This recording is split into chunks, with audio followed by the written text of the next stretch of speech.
zaman tentu, bahwa ada perkembangan teknologi itu ternyata memungkinkan seseorang itu berbisnis, ya, dan hasilnya sangat luar biasa di TikTok itu kan. Penjualannya itu bisa bahkan tak terhingga, ya. Banyak orang yang kemudian menjadi kaya raya dari berjualan di TikTok gitu. Di sisi lain ternyata itu berdampak pada sepinya penjualan di toko-toko fisik gitu, ya. Kan banyak tuh mall-mall yang kemudian jadi seperti kuburan, ya kan, nggak ada pengunjungnya, sepi sekali gitu. Nah, padahal dulu mall itu ramai sekali. Sekarang ternyata orang sekarang, ya generasi Anda ini, merasa tidak perlu lagi ke mall, ya kan? Cukup dari gadgetnya masing-masing untuk memesan apa yang diinginkan gitu. Mungkin yang tidak terpengaruh ya semacam kopi shop itu aja mungkin, ya, karena orang tetap ingin nongkrong untuk ngopi kan, gitu ya. Tapi toko baju itu jadi sepi tiba-tiba, gitu. Dan saya kira si pemilik toko baju itulah yang harus beradaptasi, ya. Iya, ya, dia harus menjual secara online juga, TikTok juga, gitu. Baru kemudian produknya itu akan dilihat dan kemudian diminati orang. Nah, terkait dengan kuliah kita apa nih kecenderungan atau fenomena itu dengan pers misalnya? Tidak ada secara langsung memang, ya.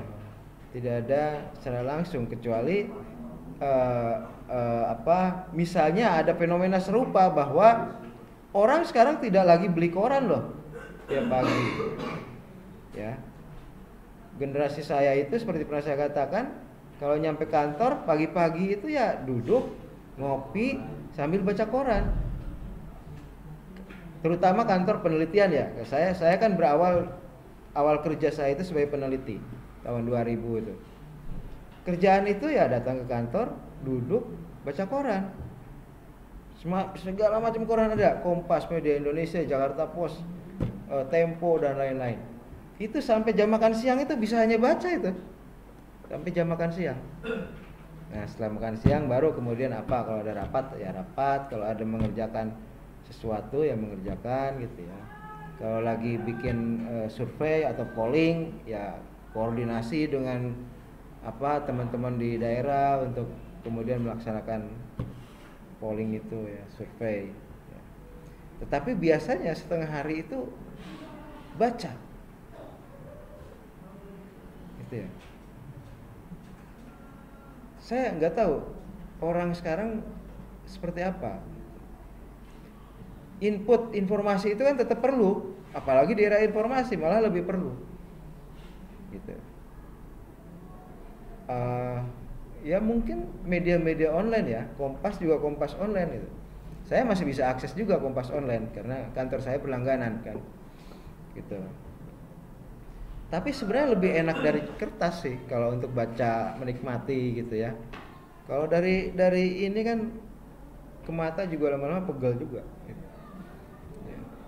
Nah, media juga dituntut untuk berpindah seperti itu.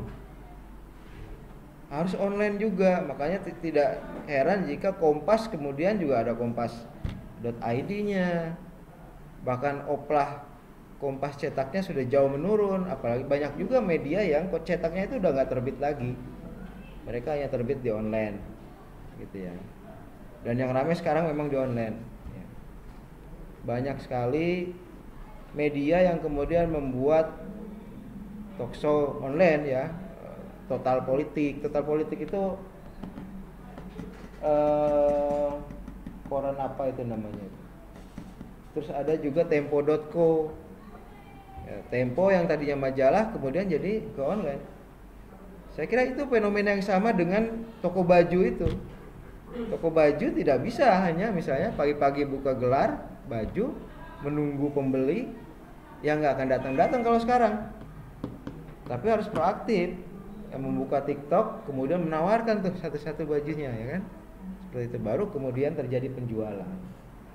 Nah, di media pun seperti itu. Jadi Tempo.co, Kompas.id, Total Politik, itu contoh-contoh di mana media juga harus beradaptasi dengan teknologi. Ya. Mereka mungkin masih mencetak, tetapi oplah yang sudah tidak besar lagi, dan kemudian wartawannya menjadi juga bertambah kesibukannya yang membuat talk show, ya, selain menulis juga harus membuat talk show. Ya. Saya kira itu zaman yang terus berubah itu, ya, zaman yang terus berubah di mana semua bidang kehidupan juga dituntut perubahan, gitu ya. Saya sendiri bekerja mendapat pendapatan itu dari seorang profesor di Dubai. Paling saya ketemu setahun 2 kali.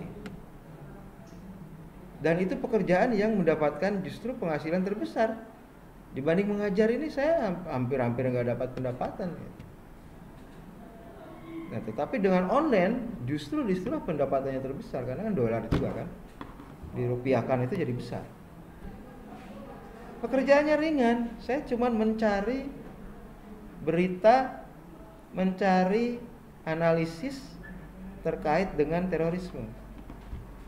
Saya laporkan tuh secara gradual ke profesor dia seorang profesor Kanada tapi mengajar di Dubai. Saya pikir, saya kalau ngajar di Dubai juga oke juga kali ya. Gajinya dolar ya kan? Dibanding di sini kan. Nah, itu. Itu perkembangan semua berubah ya. Kalau Anda jadi dosen zaman Anda nanti mungkin sudah berubah, berbeda dengan dosen zaman sekarang. Ya, saya tiap pagi misalnya berangkat dari rumah di Bogor ke Jakarta ngajar, sore atau siang balik lagi ke Bogor. Seperti itu. Mungkin di era Anda nanti sudah tidak begitu lagi pengajaran itu. Mungkin belum kebayang gitu ya. Mungkin belum kebayang. Ada pekerjaan lain yang kita cukup di depan laptop, tapi kita adalah karyawan atau pegawai dari suatu perusahaan atau universitas di luar negeri sana.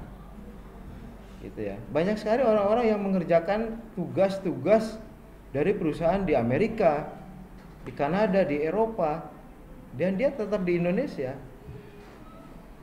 Gitu ya. Ada orang yang tugasnya ya hanya membuat coding, algoritma untuk suatu produk misalnya. Gitu ya. Saya S1-nya komputer, jadi saya paham algoritma karena ada mata kuliah algoritma. Itu pekerjaan yang enak sekali. Karena paling kita diminta satu blok algoritma gitu. Misalnya bagaimana algoritma katakanlah untuk menampilkan data-data katakanlah terkait dengan pariwisata misalnya. Nah, dibuatlah algoritma itu gitu ya. Dan kemudian setelah jadi ya dijual, digunakan oleh mereka dan kita dapat honor. Gitu. Itu juga yang digunakan dijadikan pekerjaan orang-orang India. Bahkan dari akhir abad 20 ya.